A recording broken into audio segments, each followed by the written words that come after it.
একটা অক্ষৌহিনীতে ২১,৮৭০টা রথ, সমপরিমাণ হাতি, ৬৫,৬১০টি ঘোড়া এবং ১,০৯,৩৫০ সৈন্য ইনফ্যান্ট্রি। এটা হচ্ছে এক অক্ষৌহিনীর ডেসক্রিপশন। সে অ্যাকচুয়ালি ঐরাবত এবং তার আরোহী ছিলেন, যেই ভদ্রলোক দাঁড় করিয়ে রেখেছিলেন তিনি হলেন ইন্দ্র। মহাভারত অ্যাকচুয়ালি কবে লেখা হয়েছে সেটা নিয়েও অনেক দ্বিমত রয়েছে, কিন্তু যখনই লেখা হয়ে থাক এটুকু তো শিওর যে এই জিনিসটা যে পৃথিবীর মধ্যেই হচ্ছে, পৃথিবীর কারণেই দিন রাত হচ্ছে, পৃথিবীর নিজের আবর্তনের জন্য হচ্ছে, এই ব্যাপারটা তো খুব ক্লিয়ার। যদি আমরা ওয়ার্ল্ড হিস্ট্রি দেখি তাহলে পরে ইন্ডিয়া অ্যাস্ট্রোনমিক্যালি এবং ম্যাথমেটিক্যালি সারা পৃথিবীর থেকে অনেক বেশি এগিয়ে ছিল। এটা নিয়ে এটা ঐতিহাসিক সত্য। এটা খুব নর্মাল প্রথা ছিল যে তার সেই মুহূর্তে একজন পুরুষকে প্রয়োজন, কারণ ঋতু বিফলে যাতে না যায়। খিদের জ্বালাতে সে একটা আকন্দ পাতা খেয়ে ফেলেছে, আকন্দ পাতা খেয়ে তো তার মাথা টাথা ঘুরে গেছে, অন্ধ হয়ে গেছে, করে একটা কুয়োর মধ্যে পড়ে গেছে। বলছে না, একটা শর্ত আছে কি না, এই ষাঁড়ের যে বিষ্ঠা মানে গোবর আর কি, সেটা তোমাকে খেতে হবে, তা না হলে আমি রাস্তা ছাড়ব।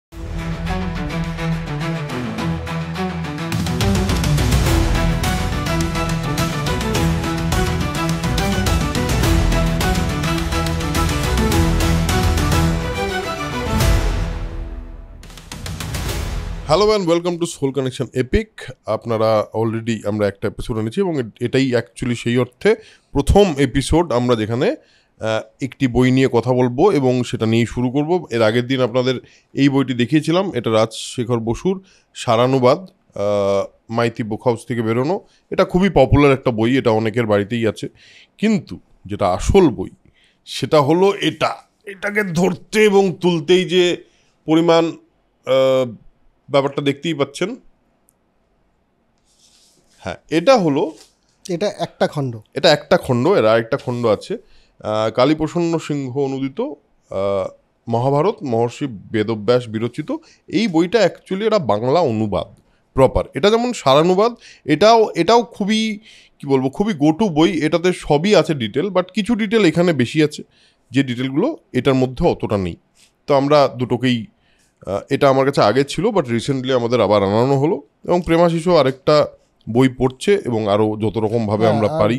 আপনারা যদি ইংরেজিতে পড়তে চান, এটা বাংলা, অনেকে বাংলা আজকাল পড়তে মানে বলতে পারে, রাইট, কিন্তু পড়তে অনেকেই পারে না। তাদের জন্যে এই একটি বই আছে, বিবেক দেবরায়ের লেখা 10টি খণ্ডে মহাভারত। এটা হচ্ছে তার প্রথম খণ্ডটা আর কি। তো এর যে কোনো একটা আপনারা দেখতে পারেন। এবং আমি বলবো মহাভারত আমরা অনেকেই দেখেছি, অনেকেই শুনেছি, অনেক গল্প শুনেছি, বাট মহাভারত পড়ার যে আনন্দটা, এটা যতক্ষণ না পড়বেন ততক্ষণ বুঝে উঠতে পারবেন না। বিশেষ করে আমি বলবো এইটা হয়তো কালীপ্রসন্ন সিংহের যে পুরোটা সেটা না পড়লেও দিস বুক ইজ জাস্ট মানে বিউটিফুল, মানে খুবই সুন্দরভাবে এবং খুবই সুন্দর ভাষায় এটাতে ব্যাপারটা ব্যাখ্যা করা আছে। এটা একটু নিয়ে রাখ, এটা আমরা পুরোটা জুড়ে রাখা মুশকিল। হ্যাঁ, তো প্রেমাশিস, এই আমরা আজকে কথা বলবো আদি পর্ব নিয়ে। তো এই আদি পর্বের তো অনেকগুলো দিক, অনেকগুলো ভাগ। তো তুই পড়লি যখন, এটা আদি পর্বের সবচেয়ে ইন্টারেস্টিং জিনিসপত্র কি লাগলো? এটা তো বলা মুশকিল, মহাভারত শুরু থেকে শেষ অবধি ইন্টারেস্টিং। কারেক্ট।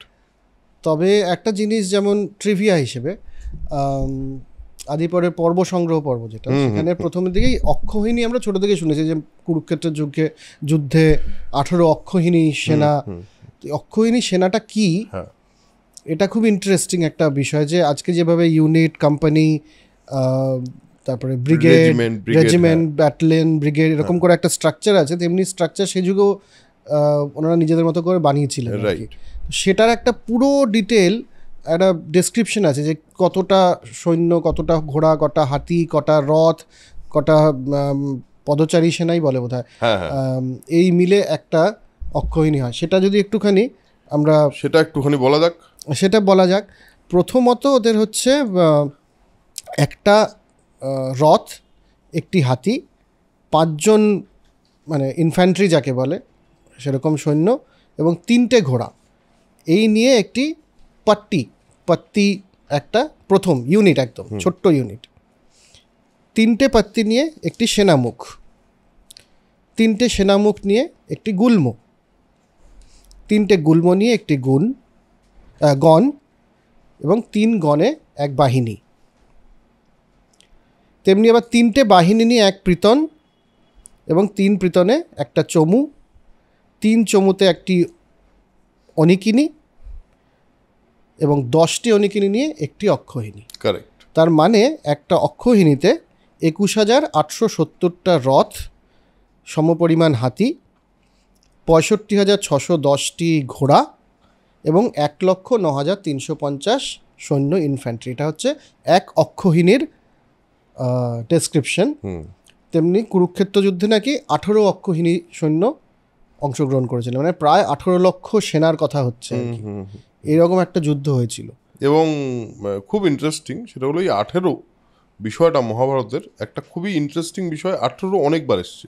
18 দিনের কুরুক্ষেত্র যুদ্ধ সবাই জানে, 18 পর্বের মহাভারত সবাই জানে, এবং 18 অক্ষৌহিনী এবং অনেকগুলো জিনিসই 18 বারবার ঘুরে এসছে। হ্যাঁ, আমার মানে 3-এর গুণিতকটা বারবার খুব ইউজ হয়েছে ইন্ডিয়ান যে কোনো মিথোলজিতে, বিশেষত মহাভারতে। 7 এবং 3-এর গুণিতক 9 এই এর একটা গুরুত্ব চিরকালই থেকে গেছে ইন্ডিয়ান মিথোলজি। তো এটা আমার খুব ইন্টারেস্টিং একটা ট্রিভিয়া মনে হলো যে আমরা এটা জানিই না যে সেই সময়তেও সেনাদেরকে এভাবে ডিভাইড করা হতো। অর্থাৎ ওই আগের দিনে আমরা যেটা প্রথম পর্বে আলোচনা করেছিলাম যে সত্যি মিথ্যাটা তো আমরা জানি না, মহাভারত আসলে হয়েছিল কি না জানি না, কিন্তু এই যে আইডিয়াটা ছিল তার মানে সেই সময় সেনা যে সময় লেখা হয়ে থাক সে সময় সেনাদের একটা স্ট্রাকচার তো ছিল, তা না হলে এই কল্পনাটা আসবে কোথা থেকে? একদম প্রপার স্ট্রাকচার আছে, এবং যদি দেখা যায় এমনভাবে ডিস্ট্রিবিউটেড যে তার একটা নিজস্ব পাওয়ার আছে, যেখানে হাতি, ঘোড়া, রথ, পদাতিক সৈন্য সবটা মিলিয়ে একটা প্রপার পাওয়ারফুল একটা ইউনিট অফ যোদ্ধা। বেশ, এটা একটা ইন্টারেস্টিং। আর তারপরে ওই আগের দিন যেটা আমরা কথা বলছিলাম যে একটি কুকুর দিয়ে শুরু হয়েছে মহাভারতের গল্প, সর্পযজ্ঞের গল্পটা তুই বললি, কিন্তু তারপরে আমরা যখন পৌষ্য পর্বে আসছি সেখানে আবার খুব ইন্টারেস্টিং একটা গল্প হচ্ছে।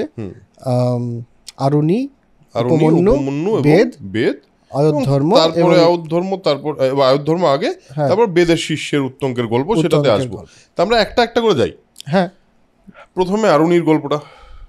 আয়োধর্ম বলে একজন ঋষি, সে ঋষি তো নিজের সেই সময় ঋষিকুল বা গুরুকুলের ব্যাপারটা এরম ছিল যে গুরু যা বলবে সেটাই হলো সব। তো এবার আরুণি বলে এক শিষ্য ছিল গুরুর, সেই শিষ্য যথারীতি গুরু অন্তপ্রাণ, গুরু ছাড়া, গুরুর আদেশ ছাড়া সে কিছুই করবে না। এবার আরুণি, উপমন্যু, বেদ দুজনই ছিল। তো আরুণির গল্পটা হলো, আরুণিকে গুরু বললেন যে ক্ষেতের আলে একটা সমস্যা হচ্ছে, ক্ষেতের আল ভেঙে গেছে এবং ক্ষেতের আলটা তুমি যেভাবে হোক জোড়া দিয়ে আসো, না হলে ফসল নষ্ট হয়ে যাবে জল ঢুকে। তো আরুণি যায়, আরুণি গিয়ে প্রচুর চেষ্টা করে, কিছুতেই আরও ক্ষেতের পুরো মানে কীভাবে আলটা তৈরি করবে সেটা বুঝে উঠতে পারছে না, অনেক চেষ্টা করছে, কিন্তু গুরুর আদেশ সেটা তো অমান্য করা যায় না। আজকে যদি এই কাজটা সে সমাধান না করতে পারে তাহলে গুরুকে সে কী মুখ দেখাবে? সুতরাং সে যেটা করে সেটা হলো একটাই উপায় সে পায়, সেটা হলো সেই আলটার যে ওই গ্যাপটা, ওই আলটার ভাঙার মাঝখানটায় সে নিজে শুয়ে পড়ে এবং শুয়ে পড়ে জলটা আটকায় এবং সেই মুহূর্তের জন্য ওই জলটা আটকে যায় এবং ফসলের ক্ষতি থেকে ফসলকে বাঁচিয়ে দেয়। এবার যথারীতি গুরু তো নিজের মানে আশ্রমের মধ্যে বসে আছে, সবাইকে বলছে আরুণি কোথায়, আরুণি কোথায়, এবং ফাইনালি গিয়ে সে দেখে এবং সব শিষ্যরা মিলে গিয়ে দেখে আরুণি কোথায়। খুঁজে বের করতে গিয়ে দেখা যায় আরুণি আল হয়ে শুয়ে আছে। আরুণিকে বলা হয় যে তুমি এই যে এত বড় একটা কাজ করলে, নিজের অলমোস্ট নিজেকে সমর্পিত করে, এরপর তুমি এটার খুবই বড় ফল পাবে, এবং সেই ফল অনুযায়ী তাকে বলা হয় যে তোমার জ্ঞান তৈরি হবে, তুমি ভবিষ্যতে আরও ভালো থাকবে, ইত্যাদি ইত্যাদি। বেসিক গল্পটা এইটুকুই। কিন্তু এই গল্পটা থেকে তোর কি মনে হয় প্রেমাশিস, যে এই গল্পটা কেন আছে? এই গল্প এবং পরবর্তী উপমন্যুর গল্প বলবো, তারপরে পরবর্তী আরও গুরু শিষ্য পরম্পরার গল্প বলবো। এই গুরু শিষ্য পরম্পরার গল্প দিয়েই শুরু কেন? এটা তোর কি মনে হয়? আমার একটা মত আছে, আমি বলছি। না, আমার মনে হয় সেই সময়ের নিরিখে যে গুরু শিষ্যের সম্পর্কটাকে দেখাচ্ছে এখানে অনেকটা। কারেক্ট। যে গুরু গুরুর ব্রহ্মা, গুরু বিষ্ণু, গুরুদেব মহেশ্বর, এই যে বলা হয়, সেই জায়গাটাকে এস্টাবলিশ করার জন্য এই ধরনের গল্পের প্রয়োজন। যে হ্যাঁ, গুরু যা বলবে তাই। উপমন্যুর গল্পে সেটা আরো অনেক বেশি স্ট্রংলি কিন্তু প্রকাশ পায়। এটা হলো শুরুর গল্প আর উনি, এবার আমার মনে হয় একেবারেই তাই। আমার মনে হয় throughout this journey of Mahabharat বারবার গুরু শিষ্যের কথা কিন্তু উঠে এসছে। দ্রোণাচার্যের কথা উঠে এসছে অ্যাজ এ গুরু, কৃপাচার্য কুলগুরু হিসাবে তার একটা বড় ভূমিকা আছে, যেটা কিন্তু জেনারেলি কৃপাচার্যর কথা খুব বেশি শোনা যায় না। কৃপাচার্য কিন্তু একটা যথেষ্ট বড় ভূমিকা ছিল মহাভারতের মধ্যে। এবং এই যে গুরু পরম্পরা, যে শিষ্য অলমোস্ট যা বলবে গুরু সেটা করতে সে বাধ্য না, সেটা নিজের থেকেই করবে, এই জিনিসটা আমার মনে হয় শুরুতেই এস্টাবলিশ করার জন্যই এই গল্পটা বলা। উপমন্যুর গল্প তো দ্বিতীয় শিষ্য উপমন্যু বেশ একটু হৃষ্টপুষ্ট ছিল আর কি। তো তাকে দায়িত্ব দেওয়া হয়েছে যে তুমি আমার মানে ধর্ম দিয়েছেন যে তুমি আমার গরুগুলো তুমি খেতে চড়িয়ে নিয়ে এসো। তো সারাদিন চড়িয়ে উপমন্যু ফিরেছে। তখন গুরু যাকে জিজ্ঞেস করছে, আচ্ছা তুমি তোমার তো স্বাস্থ্য বেশ ভালো দেখছি, তুমি খাও কি? তো বলছে আমি ভিক্ষাতে যা পাই, ব্রহ্মচর্যের তো এটাই নিয়ম, আমি ভিক্ষা করে যা পাই সেটাই খাই। তো বলছে এটা তো ঠিক না, তোমার ভিক্ষা প্রথমে তো আমাকে দেওয়া উচিত, তুমি যা ভিক্ষা করে আনবে গুরুকে দেওয়া উচিত, তোমার ভিক্ষাটা আমাকে দাও। দিয়েছে। তাহলে এবার কি করে খাবে তুমি? আমাকে তো দিয়ে দিলে সব, তাহলে আমি আবার ভিক্ষা করতে যাব। তো গুরু তাকে বলছে যে না, এটা ঠিক নয়, কারণ তোমার ভাগের ভিক্ষা তো তুমি করে ফেলেছো। এবার তুমি যদি আবার ভিক্ষা করতে যাও তাহলে তো তুমি অন্যের ভাগের ভিক্ষাটা তোমার ভাগে নিয়ে নিচ্ছ, এটা তো ঠিক হচ্ছে না, তুমি কিন্তু আর ভিক্ষা করতে পারবে না। তো বেশ একদিন গেল, দ্বিতীয় দিন আবার সে গরু টরু চড়িয়ে ফিরে এসছে। গুরু বলছে তোমার তো স্বাস্থ্য এখনও দেখছি হৃষ্টপুষ্ট, কী ব্যাপার, তুমি খাও কি? তো বলছে যে ভিক্ষা করতে তো আপনি বলেছেন যে ভিক্ষা করবো, আপনাকে দিয়ে দিতে হবে। তো এই যে গরুগুলো আমি চড়াই তাদের দুধটা খেয়ে নিয়েছি, আমি তাদের খানিকটা দুধ খেয়েছি, সেই দিয়েই চলছে আমার। তো গুরু বলছেন না, এটা তো তুমি ঠিক করছো না, এগুলো তো আমার গরুর দুধ তুমি আমাকে না জিজ্ঞেস করে খাবে কেন? এটা ঠিক নয়, আর ওগুলো বাছুরের খাবার জিনিস, তো ওটা তুমি খেতে পারবে না। বেশ, খাবে না। আবার তৃতীয় দিন গেছে, আবার ফিরে এসছে গুরুর সেই একই প্রশ্ন, বলে এবার তুমি কি খাও? তোমাকে তো আমি ভিক্ষা করতেও বারণ করেছি, দুধ খেতেও বারণ করেছি, কিন্তু তুমি তাও স্বাস্থ্য তোমার ভালো।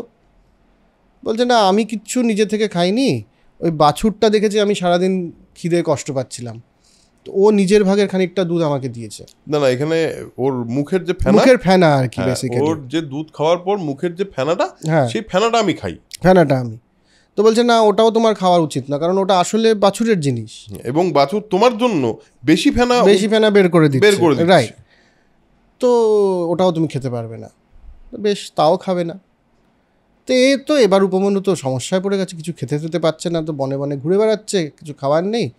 খিদের জ্বালাতে সে একটা কি পাতা, একটা আকন্দ পাতা খেয়ে ফেলেছে। আকন্দ পাতা খেয়ে তো তার মাথা টাথা ঘুরে গেছে, অন্ধ হয়ে গেছে, করে একটা কুয়োর মধ্যে পড়ে গেছে। এবার গুরু তো ফিরে আসেনি সন্ধেবেলায়, গুরু খুঁজতে বেরিয়েছে তাকে, যে কোথায় উপমন্যু। নিচে কুয়োর থেকে আওয়াজ হচ্ছে, গুরুজি আমি এখানে, আমার আকন্দ পাতা খেয়েছি আমি, কারণ আমাকে তো কিছু আর খেতে দেওয়া হয়নি, আমি কিছুই খাইনি, কিন্তু এটা খেয়ে আমার মাথা ঘুরেছে, আমি অন্ধ হয়ে গেছি, দু চোখে কিছু দেখতে পাচ্ছি না, আর আমি কুয়োতে। তো তখন গুরু তাকে বললেন যে তুমি তোমার এই যে ভক্তি, তাতে আমি যা বললাম, কারণ ঠিকই তো, ও যদি দুধ খেয়েও নিত তাহলে কি আর গুরুজি টের পেতেন? ঠিক, একদমই। তো কিন্তু আমার কথা শুনে যে তুমি কিছু খাওনি, তাতে আমি খুব খুশি হয়েছি। তো তোমার চোখ ঠিক হবে, তুমি অশ্বিনী কুমারকে ডাকো। অশ্বিনী কুমার দয়, তারা আর কি বেসিক্যালি ভগবানদের ডাক্তার ছিলেন। একদম। তো তারা এলেন, তাদেরকে ডাকা হলো, স্তুতি টুতি করা হলো, সে স্তুতির একটা বিরাট পর্যায় রয়েছে। তারপরে তারা পায়েস খাওয়ালেন, খাইয়ে উপমন্যুর চোখ আবার ফিরে এলো, এবং গুরুজি বললেন যে তোমার ভক্তি এবং তোমার যে নিষ্ঠা, মন তোমার পবিত্র, এতেই তোমার অনেক শিক্ষা হয়েছে, এবার তুমি চলে যাও, তোমার ব্রহ্মচর্যের শিক্ষা সম্পূর্ণ হয়েছে, তুমি বেদ জ্ঞান তোমার সম্পূর্ণ হলো। এটার মেসেজটা আলাদা করে কি? এটার মেসেজটা আলাদা করে আমার মনে হয় আলাদা করে কিছু না। এখানেও যেটা অদ্ভুত ব্যাপার সেটা হলো তিনটে গল্পেই তিনটে না 4টে গল্পেই আলটিমেটলি গুরুর কথাই বলা হচ্ছে এবং গুরুকে অন্ধভাবে বিশ্বাস করার কথা বলা হচ্ছে। যদি উপমন্যু এই এবং উপমন্যু আমি আরুণির গল্পে একটা জিনিসের কথা বলতে ভুলে গেছিলাম, আমি জাস্ট একটা অ্যাড করে দিই, সেটা হলো আরুণিকে কিন্তু উদ্দালক নাম দেওয়া হয়েছিল ওই ঘটনাটা করার জন্য, মানে ওই ঘটনাটা ঘটানোর জন্য। কামিং ব্যাক টু উপমন্যুর স্টোরি, আমার মনে হয় যে খাওয়া একটা এমন জিনিস যেটা হলো মানে তোমার বেসিক খেতেই হবে তোমাকে। এবার গুরু বারবার আমার ধারণা ওকে টেস্ট করার চেষ্টা করে যাচ্ছিল যে আমি বললে সে শোনে কিনা, এবং বারবার দেখছি ও কিছু না কিছু উপায় বের করে ফেলছে। দুধ খাচ্ছে, দুধ বলছে না, ফেনা খাচ্ছে না, তো এবার তারপর ফেনা না খেতে পেয়ে আর কিছু উপায় না পেয়ে ওকে তো আকন্দ পাতা খেতে হয়েছে। এখানে ও যখন পড়ে যায় কুয়োয়, তার মানে ওর সমস্ত মানে যতটুকু চলার যা ওর কাছে উপাদান ছিল, মানে যে খাবার খেয়ে যেভাবে বেঁচে থাকার উপাদান ছিল, সব সরে গেল।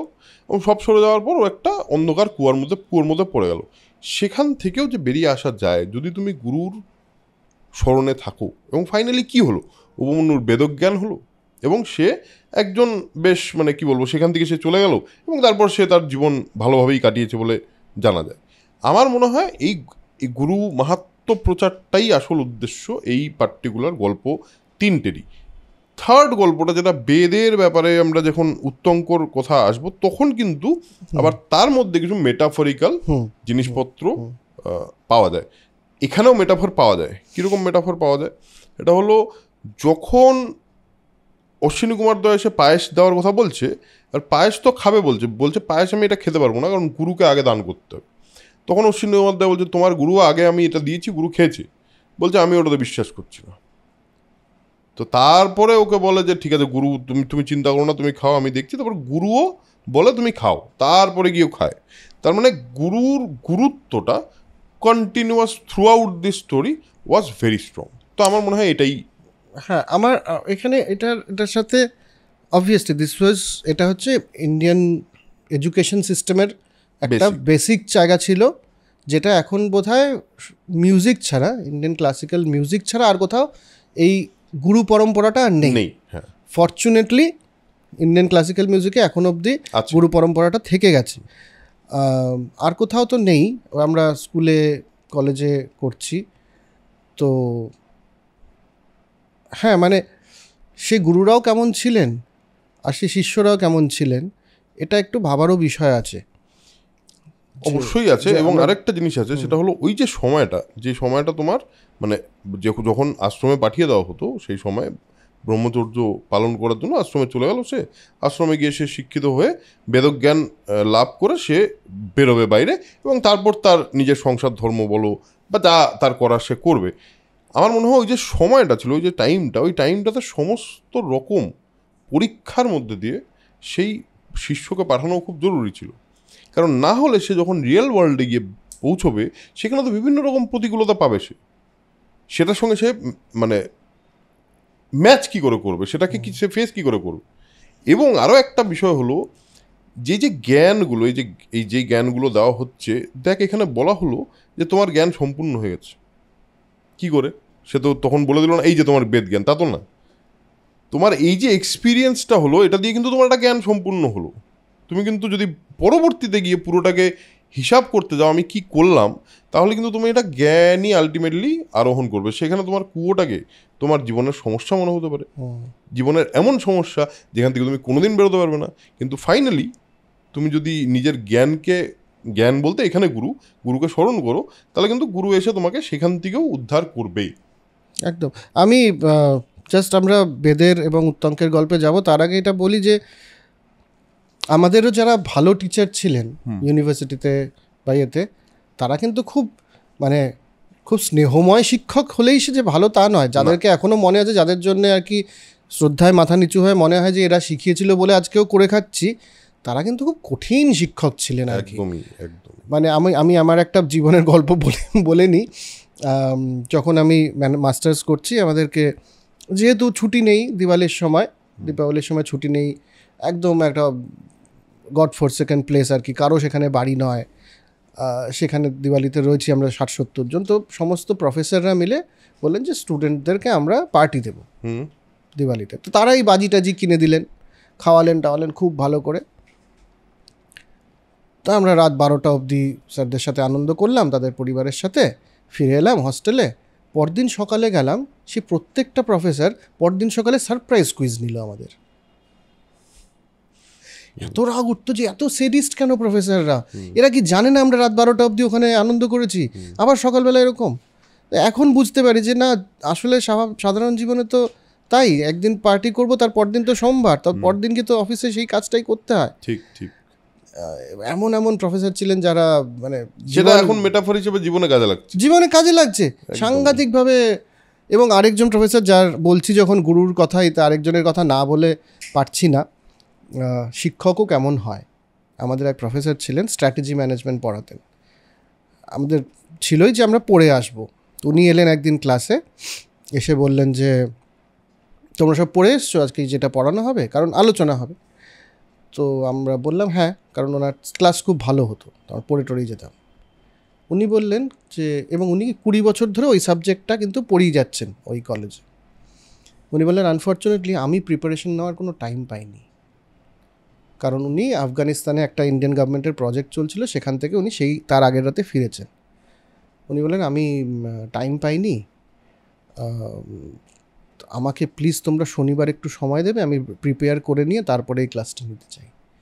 এটা কিন্তু শিক্ষক, যে 20 বছর ধরে পড়িয়ে আসছে, সে আবার এই ক্লাসটা নেওয়ার জন্যে সে বলছে যে আমি প্রিপেয়ার করার টাইম পাইনি, আমাকে প্রিপেয়ার করার টাইম দাও। আরেকটা কথাও তুই বলেছিস, আরেকজন টিচারের কথা, যে এসে বলেছিল ডু এগ্রি। হ্যাঁ, সে তো বটেই, K V Raju, professor K V Raju, নাম না নিলে পরে। আর আগের জন যে বললাম প্রফেসর হরিবন্ধু পান্ডা, গুরুজের নাম না নিলে পরে এগুলো খারাপ হয়। তো সেই প্রফেসর কেভি রাজু প্রথম দিন ক্লাসে এসে বললেন যে তোমাদেরকে একটা পড়তে বলেছিলাম, পড়েছো তোমরা? মানে হ্যাঁ পড়েছি। সবাই ভালো করে পড়েছো? হ্যাঁ। তারপর উনি প্রথম প্রশ্ন করলেন, do you agree with the author? এই আমার জীবনে মাস্টার্স করতে এসে প্রথম একটা মনে হলো, এটা কি প্রশ্ন? এই প্রশ্নটা তো শুনিনি, এই প্রশ্ন তো কেউ কোনোদিনও করেনি। বইতে লেখা আছে, ওটা আবার ভুল হতে পারে নাকি? এভাবেই তো শিক্ষকরা শিখিয়ে দিয়ে যায়। তো গুরুদের কথা হচ্ছে বলে একটু এসব কথাও বলে নেওয়া দরকার, যে এখনো কিন্তু গুরুর তারা রয়েছেন আর কি। হ্যাঁ, এবং গুরু আমাদের প্রত্যেকের জীবনে শুধুমাত্র শিক্ষক নয়, এমন এমন জায়গায় জায়গায় আমরা এমন এমন কিছু শিখতে পাই। বাট শিক্ষকরা হলো প্রপার সেই অর্থে যাদেরকে কোট আনকোট গুরু বলে, যারা আমাদেরকে ওই পথটা দেখিয়ে দেয় যে হ্যাঁ এইটা তোমার রাস্তা, মানে তুমি প্রিপেয়ার হয়ে যাও ভবিষ্যতের জন্য। রাইট। তো এই অবধি আমরা গুরু পরম্পরার জায়গা থেকে অনেকগুলো কথাই বললাম। এবার আমরা এই সময় যেখানে ছিলাম সেটাকে বলা হয় পৌষ পর্বাধ্যায়, মানে পৌষ পর্বাধ্যায় বলা হয়, এবং সেটা শুরু হয়েছিল ওই জন্মেজয় দিয়ে আগের দিনের এপিসোডে আমরা বলেছিলাম যে ওই কুকুর দিয়ে যেটা বলছিলি সেখান থেকে শুরু হয়েছিল। কিন্তু এবার এখানে একটা খুব ইন্টারেস্টিং গল্প আছে, সেটা হলো বেদের, মানে যেখানে আমাদের এই পর্বটাও শেষ হয়, মানে ওই পার্টটাও শেষ হয়, এবং সেখানে বেদকে আদেশ দেওয়া হয় যে সে বলদের ন্যায় ভারবহন এবং শীত গ্রীষ্ম ক্ষুধা তৃষ্ণাদি কষ্ট তাকে করতে হবে, এবং তাকে ফাইনালি সে বেদকে নিয়ে বিরাট কিছু বলা হয়নি, বলা হয়েছিল সে খুব কষ্ট করে সে তার জ্ঞান সম্পূর্ণ করে এবং তারপর সে নিজের মতো করে নিজের আশ্রমে চলে যায়। এইখানে হলো এই পর্বটা শেষ হয়ে নেক্সট পর্বে আমরা যাই। নেক্সট পর্বটা হলো, পর্বের নামই হলো উত্তঙ্ক, পৌষ ও তক্ষক। তক্ষকের কথা আগেরবারও বলেছিলাম আগের পর্বে, যে তক্ষক একটা খুব ইম্পর্টেন্ট লোক, এবং উত্তঙ্কের গল্পটা বোধহয় একটু একটু করে আমরা জাস্ট টাচ করে গেছিলাম একটা পুরোটা শুনি। উত্তঙ্ক, পৌষ ও তক্ষক, এই বইটাকেই আমি রেফার করছি। তার কারণ হলো এই বইটা অনেক বেশি ইজিয়ার। ওই বইটাতে অনেক ডিটেল দেওয়া আছে, যে ডিটেলগুলো অনেক ক্ষেত্রে মানে এতটাই বেশি ডিটেল, ওটা হয়তো মানে পড়ার জন্য পড়া ভালো, কিন্তু স্তুতি তার একটা মানে লিস্ট হয়ে আছে। অবভিয়াসলি ওটাও পড়া আমার জন্য, মানে পড়তে গিয়ে আমি বুঝতে পেরেছি যে ওই ডিটেলটা পড়াটাও কতটা জরুরি, কিন্তু স্টিল এই বইটাতে রেফারেন্সের জন্য, মনে রাখার জন্য দিস ইজ দ্য বেস্ট বুক। এই গল্পটা একটা কাজ করি, এই গল্পটা পার্টে বলি, আমি একটা পার্ট, তুই একটা পার্ট। ওকে। তো বেদ নিজের গৃহস্থ জীবনে প্রবেশ করলেন, এই গুরুর থেকে আয়োধ্যমত থেকে সে বেরিয়ে সে নিজের জীবনে প্রবেশ করার পর অবভিয়াসলি সেও তো বেদজ্ঞান লাভ করেছে, সে তো অনেকদিন গুরুর সঙ্গে ছিল, তো তারও গুরু পরম্পরা কন্টিনিউ করতে হবে। তো তিনি মানে শিষ্যদের একটা, তিনি একটা গুরুকুল তৈরি করেন এবং নিজেদের শিষ্যদের নিয়ে একটা বেশ সুন্দর গুরুকুল তৈরি করেন। এবং তার সঙ্গে শুধু তাই না, তার একজন কিন্তু উপাধ্যায়িনী যাকে বলে, উপাধ্যায় এবং উপাধ্যায়িনী মানে তার স্ত্রী, তারা একসাথেই থাকে। এবং শিষ্যরা যেরকম তাদের সঙ্গে আগে যেহেতু বেদ নিজে কষ্ট পেয়েছে, সেই কারণে সে শিষ্যদের কষ্ট দিতে চাইতেন না। কারণ আয়ুধর্মও কিন্তু সেই অর্থে বেশ কষ্ট দিতেন, আমরা 3টে গল্পটাই বুঝতে পারলাম, 2টো গল্পতে তো পরিষ্কার বুঝতেই পারলাম। তিনি তো নিজের মতো করে বেশ চলছেন। এবার তাকে পৌষ্য নামে, বললাম এই পর্বটার নাম উত্তঙ্ক, পৌষ্য এবং তক্ষক। তো পৌষ্য নামে এক রাজা ছিল, সে বেদকে উপাধ্যায় হিসাবে একটা যজ্ঞের জন্য নিয়ে যায় এবং ও বলে যায় নিজের মানে একজন শিষ্যকে, যার নাম উত্তঙ্ককে বলে যায় যে আমার প্রবাসকালে, মানে আমি যখন বাইরে থাকবো, তো গৃহে যা যা কাজকর্ম আছে সব দেখে নিও, এবং যখন যার যেটা দরকার পড়বে সেই বিষয়ে কিন্তু তোমার একটা দায়িত্ব আছে, সেটা তোমাকে করতে হবে। এবার যথারীতি সেখানে বেশ কিছু ওনার উপাধ্যায়িনী আছেন। তো এখানে যেটা বলা আছে সেটা হলো উপাধ্যায়িনী ঋতুমতী হন, এবং অবভিয়াসলি বেদকে বলা হয় সেই মুহূর্তে একমাত্র সেই অর্থে, উত্তঙ্ককে বলা হয় সেই অর্থে, উত্তঙ্ক সেই মুহূর্তে একজন পুরুষ, এবং ঋতুমতী হলে সেই সময়কার একটা খুব নর্মাল প্রথা ছিল যে ঋতুমতী হলে তার সেই মুহূর্তে একজন পুরুষকে প্রয়োজন, কারণ ঋতু বিফলে যাতে না যায়। তো সেই জন্য তাকে বলা হয় যে তুমি এই মুহূর্তে তোমার উপাধ্যায়িনী ঋতুকে বিফল হতে দিও না। তো অবভিয়াসলি বেদ, আমাদের উত্তঙ্ক বলে যে না, এটা আমার দ্বারা সম্ভব না, কারণ গুরু যাই বলে থাক, গুরু অকার্য করে যেতে বলেনি, মানে গুরু বলেছেন যে কার্য করে যেতে। আমার মতে এটা অকার্য এবং এটা করা যাবে না। তো যথারীতি সেটা তিনি করেন না। এবং বেদ যখন ফিরে এসে শুনতে পায় যখন এই ঘটনাটা, তখন বুঝতে পারে, বলে যে না, তুমি খুব সত্যি একটা সঠিক কার্য করেছো, এবং তুমি কোনো অকার্য না করে তুমি একদম পারফেক্ট ডিসিশনটা নিয়েছো। এই অবধি আমরা এই গল্পটায় আসলাম। এবার ওকে, এবং উত্তঙ্ককে বলে তুমি স্বগৃহে চলে যেতে পারো। হ্যাঁ, মানে খুশি হয় খুব আর কি তোমার কাজে, খুব গুরু তুষ্ট হয়েছে একদম। তো তাকে আশীর্বাদ করেন। এখানে উত্তঙ্কর আবার একটা নিজস্ব সেলফ রাইটিয়াসনেস দেখা যায়। হ্যাঁ হ্যাঁ হ্যাঁ, সে বলেন যে আপনি তো আশীর্বাদ দিয়েছেন, বিদ্যা দিয়েছেন, সব দিয়েছেন আমাকে, কিন্তু আমি ফ্রিতে তো নিতে পারবো না। এবার আমার গুরুদক্ষিণা দেওয়ার সময় আমি কি দিতে পারি? তো গুরু বলেছেন, বেদ আর কি, উনি বলছেন যে আমার তো কিছু চাই না, তুমি উপাধ্যায়িনীর কাছে গিয়ে দেখো যে ওনার কি চাই। তো গেছে গুরুমার কাছে। তো গুরুমা বললেন যে অনেক ভেবেচিন্তে যে পৌষ্য রাজার যে রানী, তার কাছে একটা কানের দুল আছে, কুণ্ডল বলা হতো, একজোড়া কানের দুল, কুণ্ডল টুণ্ডল, আমরা কানের দুল একদম। তো একজোড়া কানের দুল আছে, ওটা আমার খুব পছন্দ, ওটা আমাকে হোলির আগে এনে দিতে হবে, বা হোলির দিন এনে দিলেও হবে। তো উত্তঙ্কের এটা বেশ একটা ঠিকঠাক প্রজেক্ট মনে হলো। তো উত্তঙ্ক চললেন ওটা আনতে। রাস্তা দেখা গেল, তার রাস্তা আটকে দাঁড়িয়ে আছে একটা বিরাট বড় ষাঁড়ের ওপরে এক ভদ্রলোক।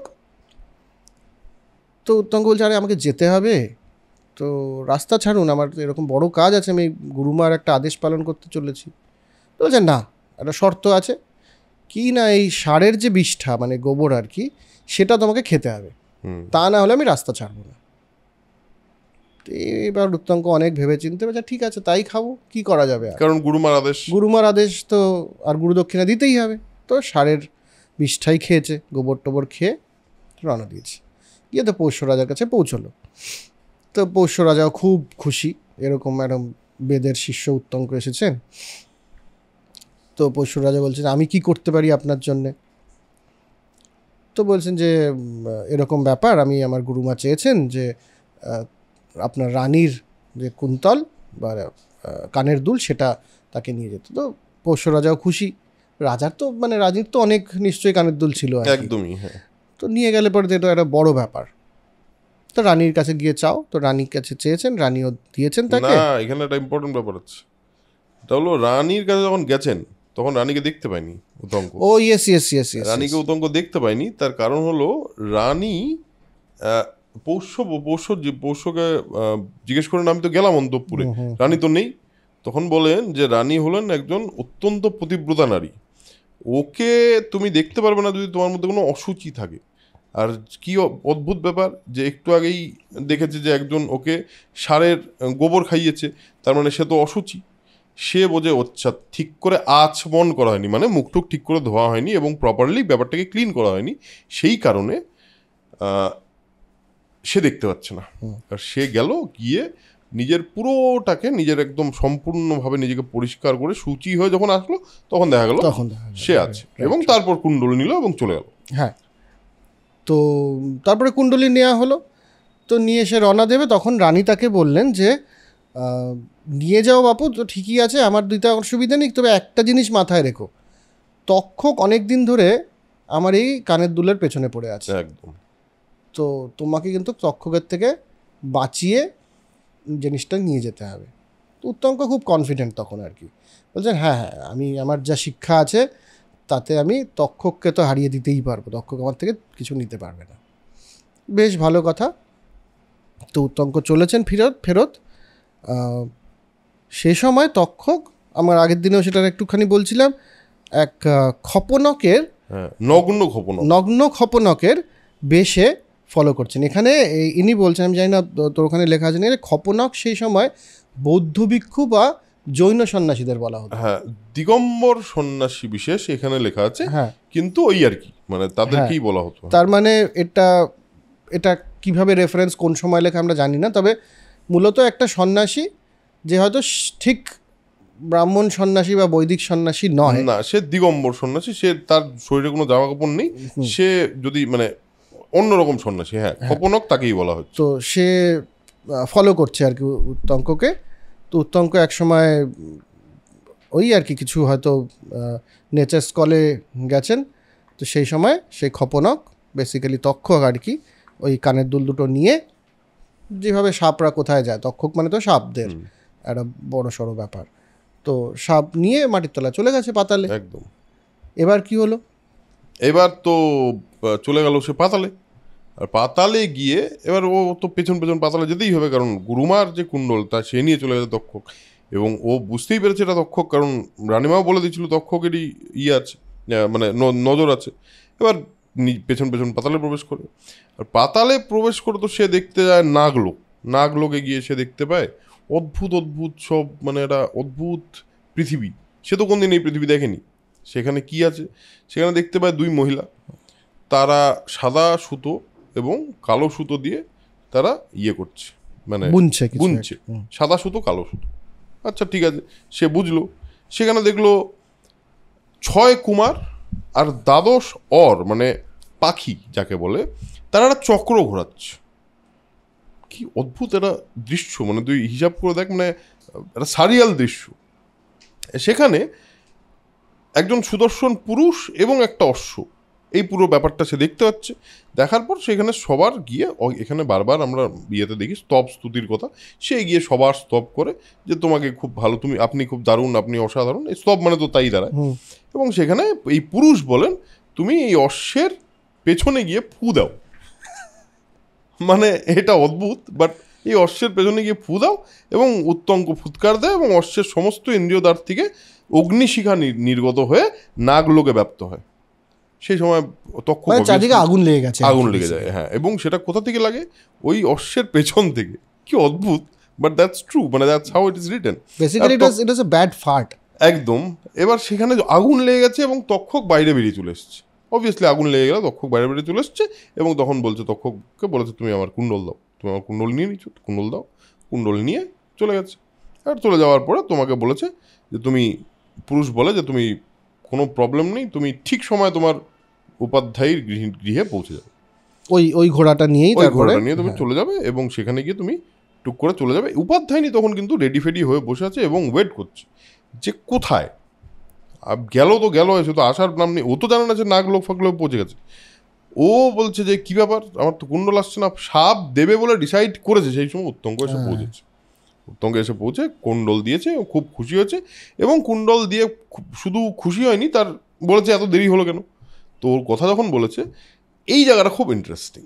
সেটা হলো উপাধ্যায়নী বলে যে তুমি তাদেরকে দেখেছো নাগলোকে বা ওই পাতালে যাদেরকে দেখেছো, তারা হলেন এই যে দুই মহিলা যারা সাদা এবং কালো সুতো দিয়ে বুনছিলেন, তারা হলেন ধাতা এবং বিধাতা, যারা দিন আর রাত, এই কালো আর সাদা সুতোটা মেটাফরিক্যালি দিন আর রাতকে ইয়ে করে, মানে সিগনিফাই করে বা সিম্বলাইজ করে।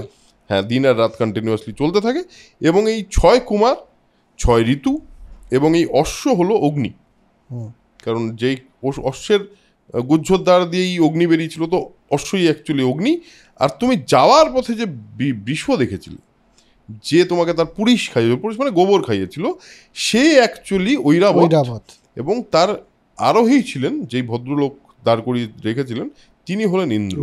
এবং এই পুরোটা ইচ্ছে করে করা হয়েছে to make him understand the cycle of life. এবং ওই বিষ্ঠাটা যেটা খেয়েছিল আর কি, গোবরটা, সেটা হচ্ছে অ্যাকচুয়ালি অমৃত।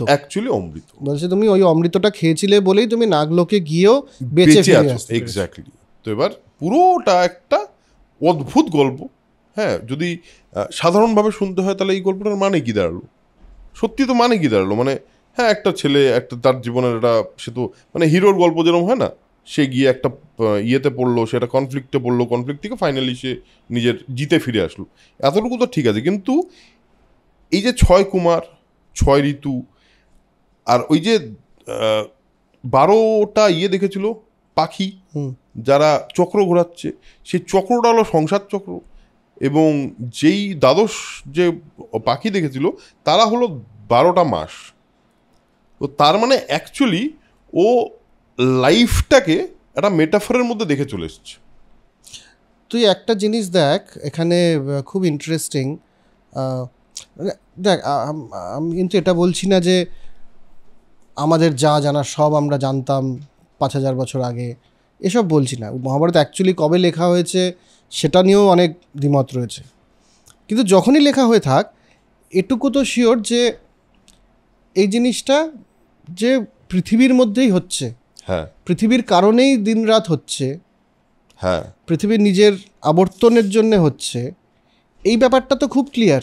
এবং চরকা ঘুরছে সাদা এবং কালো সুতো, তার মানে দিন রাতটাও ঘুরছে। হ্যাঁ, ইটস এ সাইক্লিক, এই ব্যাপারটা তো ক্লিয়ার যে একদম এই কনসেপ্টটা ছিল, তার মানে ছিল 100% ছিল। হ্যাঁ, তো রাইট। সো সেটা খুব, সেটাও ভাবার বিষয় যে তার মানে আমরা কোথাও না কোথাও এটা জানতো আর কি লোকজন, যে এটা একটা সাইকেল হচ্ছে এবং এই টার্নিং এর জন্য এই ব্যাপারটা হচ্ছে, দিন রাত ব্যাপারটা, এই এবং 360 ব্যাপারটা ছিল, তার মানে এক বছরকে কিভাবে ভাগ করা হচ্ছে সেটাও খুব ক্লিয়ার ছিল আর কি। একদম তাই, একদমই তাই। আমরা একদিন হয়তো আমাদের বৈঠকের এপিসোডে আমরা দ্য গোল্ডেন রোড, যেটা উইলিয়াম ডালরিম্পল লিখেছেন, সেই বইটা নিয়ে আলোচনা করব, যে উনিও বলছেন যে এনশিয়েন্ট মানে 500 BCর সময় থেকে অ্যাটলিস্ট যদি আমরা ওয়ার্ল্ড হিস্ট্রি দেখি, তাহলে পরে ইন্ডিয়া অ্যাস্ট্রোনমিক্যালি এবং ম্যাথমেটিক্যালি সারা পৃথিবীর থেকে অনেক বেশি এগিয়ে ছিল। এটা নিয়ে এটা ঐতিহাসিক সত্য। কারেক্ট, একদমই তাই। তো সেটার একটা আমরা নিদর্শন এখানে কিন্তু ছোট্ট করে দেখতে পেলাম। 100%।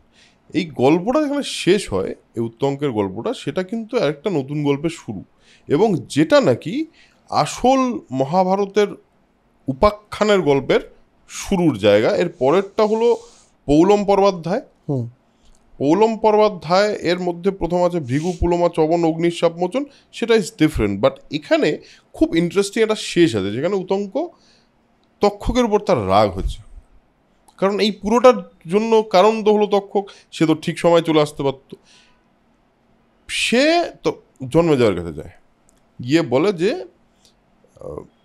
আপনি কিন্তু যাই হোক না হোক, এই তক্ষক বলে লোকটা, মানে তক্ষক বলে সাপটা, ওটা ঠিক না, এবং এ পৃথিবীর জন্য খুব একটা দরকারি মানুষ, মানে দরকারি প্রাণী না, তার উপর প্রতিশোধ নিতে হবে, আপনি সর্পযজ্ঞ করুন। বলে কেন আমি হঠাৎ সর্পযজ্ঞ করতে যাবো কেন, আমি মারতে যাবো কেন? ওখন বলে যে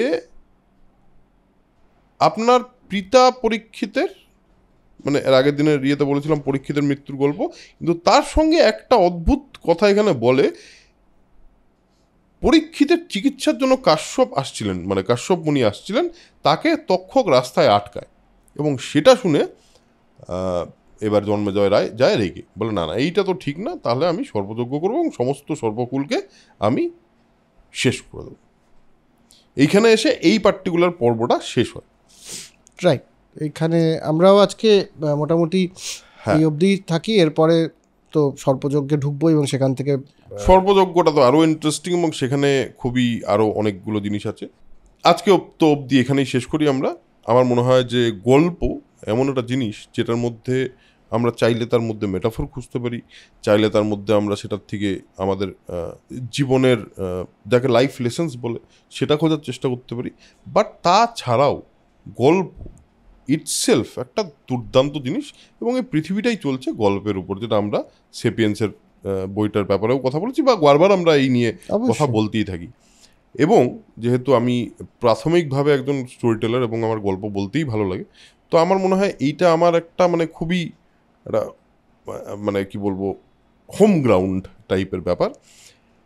সর্পযজ্ঞে যা যা হয় সেই নিয়ে আমরা এর পরের এপিসোডে কথা বলবো এবং সর্পযজ্ঞের আগে আরও কিছু জিনিস নিয়ে আরও কিছু মানে সর্পযজ্ঞ অব্দি পৌঁছানোর আগে আমরা আরও বেশ কিছু গল্পের মধ্যে দিয়ে যাব। তো আজকে আপাতত এখানেই শেষ করি এপিসোডটা।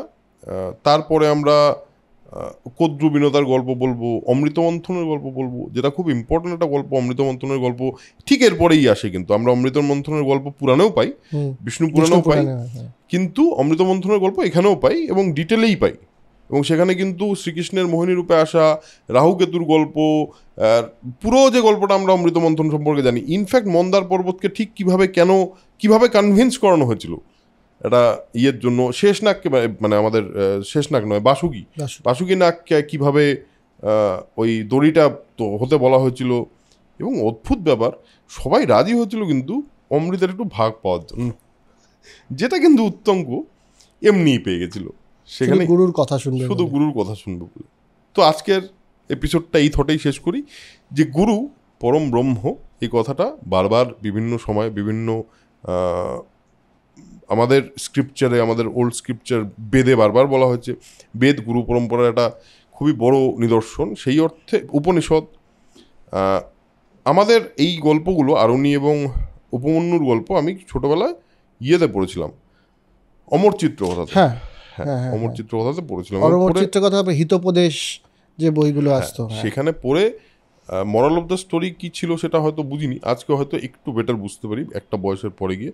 আশা করি আপনাদের আজকের এপিসোড ভালো লেগেছে। তো যদি ভালো লেগে থাকে বা কেমন লাগছে নিচে অবশ্যই লিখে জানাবেন এবং অবশ্যই আমাদেরকে একটুখানি বলবেন যে আমরা যেভাবে গল্পগুলো বলছি সেটা আপনাদের ঠিক কীরকম লাগছে, এবং আপনাদের যদি কোনো রকম সাজেশন থাকে সেটা অবশ্যই আপনাদের তরফ থেকে আমরা চাইবো যে আমাদের এপিসোডের নিচে আপনারা অবশ্যই দেন। এবং অবভিয়াসলি যেটা আছে সেটা হলো মেম্বারশিপ আমরা চালু করে দিয়েছি, আমরা অনেকেই মেম্বার হচ্ছেন, প্রত্যেককে অসংখ্য ধন্যবাদ যারা এখন অবধি মেম্বার হয়েছেন।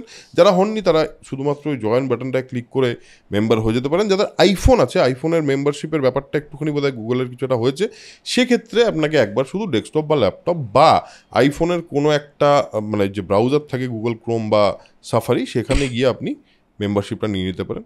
সো মেম্বার হয়ে গেলে তারপর আমরা মেম্বারদের জন্য একটা স্পেশাল কিছু আনতেই চলেছি এবং আমরা বারবারই বলে থাকি খুব শিগগিরই মেম্বারদের জন্য তাদের স্পেশাল পার্কস আসছে। সো আজকের এপিসোড এখানেই শেষ করছি। তো শেষ করার আগে যেটা বারবার বলি সেটা আরেকবার বলছি, সেটা হলো স্প্রেড নলেজ, স্প্রেড পজিটিভিটি, কারণ knowledge is power and positivity is everything. Tata.